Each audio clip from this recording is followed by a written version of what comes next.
Well, hello everyone, and welcome to another installment of Economics with Tully. This video is going to be one of a series of videos on international trade because it's an immense subject. And the subject of this particular video is going to be currency exchange. And to bring you this video, I am at the Old Port in Montreal, Quebec. And this port sees 30 million tons of cargo pass through this area every year. It is the second largest port in Canada, the first one being Vancouver, which receives a lot of cargo ships from Asia. The Port of Montreal is actually the closest port to Europe, and as a result has grown and continues to grow each and every year. In fact, I'm at the Old Port, and the new port is behind us to accommodate even more and more ships. With all of this international trade taking place, it has an effect on currency exchange. And to give you an idea of the current exchange, as I'm making this video, when I first came here a few days ago, I went to the ATM and I took out 50 Canadian dollars. When I checked my bank account in America, it said that only $37.50 had actually left my checking account. So, since Canada and the US are the two countries that most of my students are probably most familiar with in terms of border crossings, I'm going to be using Canada and the US as my example for this discussion on currency exchange. However, it also applies to currency exchange between Canada and Britain, Canada and the European Union, the United States and Japan, the United States and the European Union, almost any two countries in the world.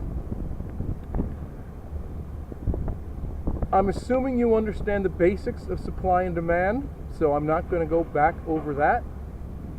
But the key to understanding currency exchange is that the system we have today is very different than the system we had in the 1970s and even before World War II. So I have to give you a little bit of historical background to help you understand this. Prior to World War II, most countries, including the United States, were on something called the gold standard. And that meant if you had a certain amount of money in your pocket, it was backed up by a certain amount of gold at the Federal Reserve or at some bank somewhere. It's very similar to buying a house. When you go and buy or sell a home, you don't put the home on your shoulder and walk it down to the bank and hand it off to the next person, right? Instead, what you do is you sign a deed. And that deed is a legal document that is connected to a specific piece of real estate. And that's how currency used to be. The dollar bill you carried was connected to a specific amount of gold. And that's how most nations, prior to World War II, established their currency. There was a connection between the money that was printed and the gold reserves they had. After World War II, that system fell apart for any number of reasons. First of all, a lot of Europe's gold had been confiscated or ransacked by the Nazi armies and was no longer there. Plus, they had the problem that Europe needed to rebuild, and it needed to rebuild in a massive way. Britain, France, Germany, most of Europe was devastated by World War II. Now, if someone runs in and spends a lot of money, as the US was called on to do after World War II, you should know at this point in the course that when you spend a lot of money very quickly, you have the potential of causing inflation. And that was something that Europe was extremely concerned about, because inflation, massive hyperinflation, is one of the causes that led to World War II in the first place. So they needed to rebuild, they needed to spend a lot of money, they were worried about inflation, and the gold reserves no longer existed in the quantities they did. So, right after World War II, the Western nations met in a small town in New Hampshire called Bretton in the White Mountains. And they came up with something called the Bretton Woods Agreement. And what that said was that the American dollar would continue to be pegged to gold, and at the time it was $35 an ounce. But that the European currencies would no longer be tied to gold, but instead would be pegged to the US dollar. Now, what pegging means is that there would be a constant exchange rate. So, for instance, 5 French francs, might equal $1. 1 British pound sterling might equal $1. 1,000 Italian lira might equal $1. But they set up this system so that the currencies always stayed the same and were pegged to each other. There was no change in exchange rates. That system lasted right through the 1970s, but at that point things began to fall apart. The United States was experiencing severe inflation. We were gathering increasing debt due to the Vietnam War and other social programs, and it seemed like it simply was not a tenable situation anymore. And in the early 1970s, the United States went off the gold standard, and then the rest of the world did, and we entered into this land of floating currencies, which we continue to operate under now. And almost every industrialized and developed country in the world now uses floating currencies. The key to understanding this notion of floating currencies, right, which means that the exchange rate between two nations could differ from day to day. The key to understanding it is that demand for a nation's goods, demand for another nation's goods, is also demand for their currency. So, in addition to simply buying a Canadian product or a Canadian buying an American product, there's something else going on in the banking system. Because when I order something from Canada or buy something from Canada, maybe I go on the internet and order something that I like to buy, I pay in American dollars. But the Canadian exporter, the seller of the goods, when he looks at his bank account, he doesn't see American dollars in his bank account, even though I paid with American dollars on eBay or Amazon or over the internet. That seller sees in his account Canadian dollars deposited. So that means something's taking place somewhere in the banking system. If Americans, for instance, have an increased demand for a Canadian good, such as, let's say, maple syrup or honey,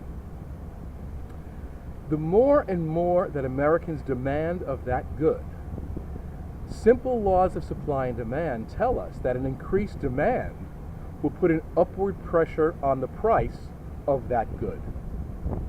Well, it happens the same way in the banking system. As I said, this is a shadow system taking place that you don't see.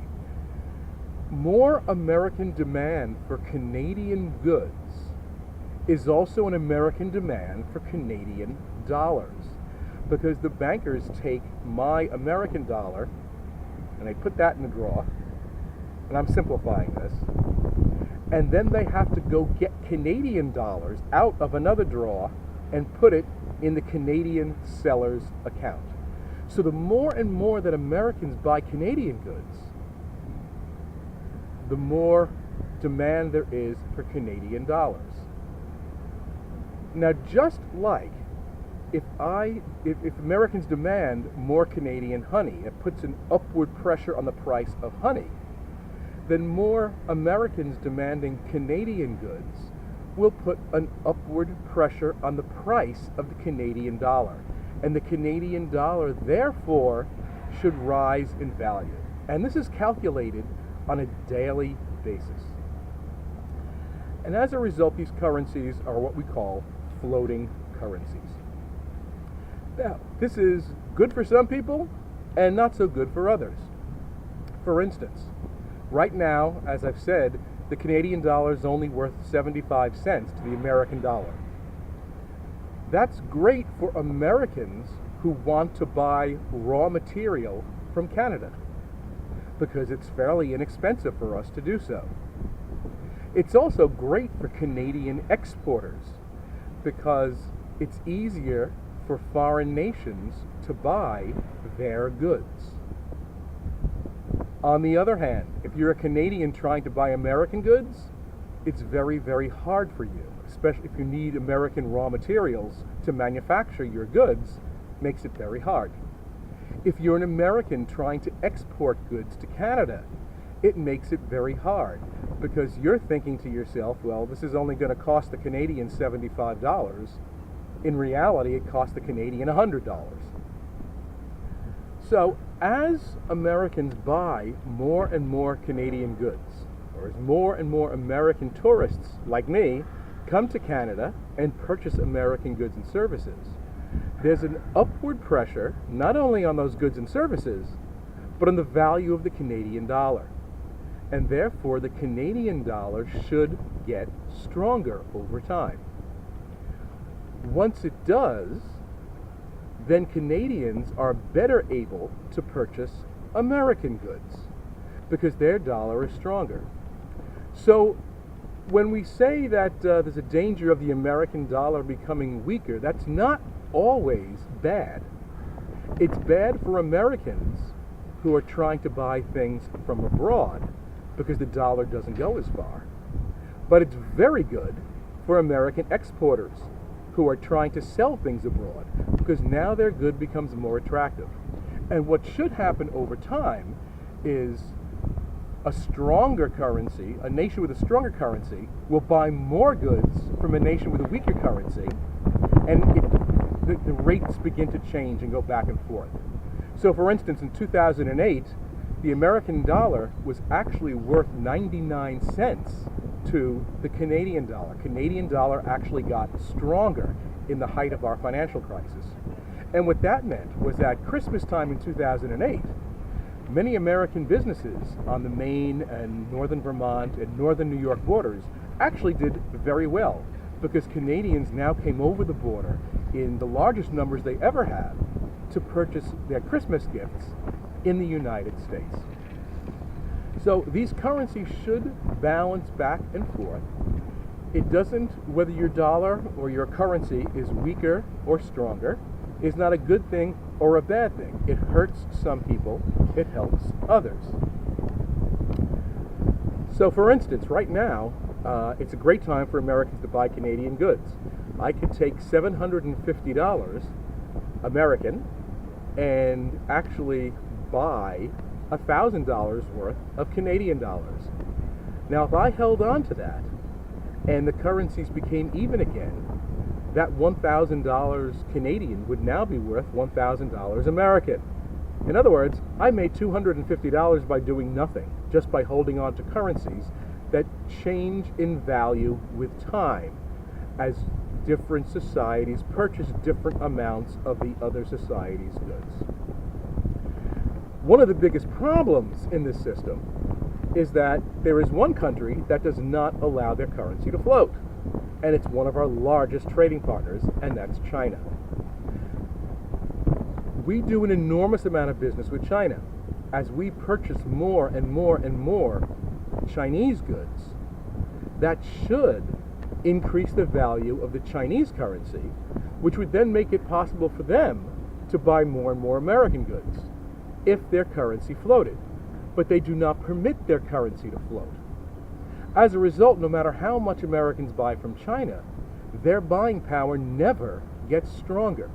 And this is one of the major trade problems we have in the United States. It's one of the major reasons why we have this terrible imbalance of trade with China. I know someone who went to China for a year with $650 American dollars, and they spent the entire year living in China because the exchange rate is 6.5 Chinese renminbi, that's their currency, to the American dollar. So it was as if they went over there with 6.5 times the amount of American dollars they actually had in their pocket. So for the rest of the world, this is a situation that works. The more you buy from another country, the higher their value gets, and then it turns around, and then they're able to turn around and buy your goods. And these currencies just float back and forth. Now, also in 1948, under the Bretton Woods Agreement, the nations of the world established something called the International Monetary Fund, which has changed over the years in terms of its purpose and the activities it engages in. But right now, the most important thing for the International Monetary Fund, which is simply an international organization just like the UN is. It's a voluntary organization of most of the nations in the world who have joined by treaty. And what happens is, if a nation's currency drops too far, the International Monetary Fund will go into the market and buy up their currency in an effort to keep it from falling even further. This happened recently in Iceland. In Iceland, they had a financial meltdown around the same time that the United States had our financial meltdown, but theirs was a lot worse. And the value of the Icelandic currency fell to terribly low levels. And of course, Iceland needs to import most of its goods because it's an island nation with not many resources of its own. So as its currency fell, it made it almost impossible for Icelanders to buy all the goods they need to import from around the world. At that point, the International Monetary Fund stepped in and started buying Icelandic currency from banks all over the world. As you know from supply and demand, if there's a demand for a good, it raises its value. So by going into the markets and buying Icelandic currency, they stopped the fall in value of the currency, and it actually popped up a little bit to stabilize the value of that currency. So this has been just a brief overview as to how these currency operations work. And again, the key is simply to understand that demand for another nation's good is a demand for their currency. If you buy more of another nation's goods, it's going to increase the value of their currency so that they, in turn, now have an incentive to turn around and buy your goods because they get more value for their currency. And these currency rates should reach some type of equilibrium and constantly be going back and forth on a floating level like this. Hopefully that gives you a basic understanding of how currency exchange works. And this is Tom, signing off.